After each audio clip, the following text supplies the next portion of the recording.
ব্রাজিলের official Facebook page থেকে একটা পোস্ট করা হয়েছে যে তারা সাউথ এশিয়ান ফুটবল খেলতে চায়, সাউথ এশিয়ায় একটা ফুটবল খেলতে চায়।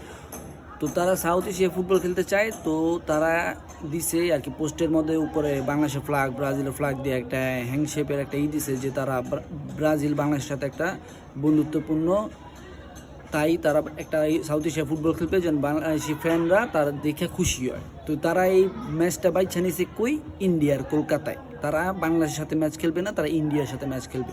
কেন? বাংলাদেশের ফুটবল কি এতই খারাপ? বাংলাদেশ ইন্ডিয়া থেকে বেশি শক্তিশালী।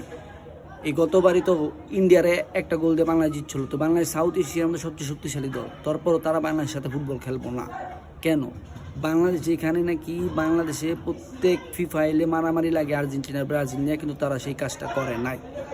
এটা একদমই ঠিক করে না। আমি একজন আর্জেন্টিনা সাপোর্টার হিসাবে আমার কাছে মনে হয়েছিল যদি ব্রাজিল বাংলাদেশে ফুটবলটা খেলতো অনেক ভালো হইতো, কিন্তু তারা সেই কাজটা করে নাই। এটা একদমই ঠিক না, আমার থেকে এটা একদমই ঠিক না। কিন্তু যারা ব্রাজিল সাপোর্টার করে আমি জানি তাদেরও মন ভাঙিয়ে গেছে জিনিসটা দেখা, তারা একদমই কাজটা ঠিক করে নাই। তাদের দরকার ছিল বাংলাদেশে একটা ম্যাচ খেলার, এটা অবশ্যই।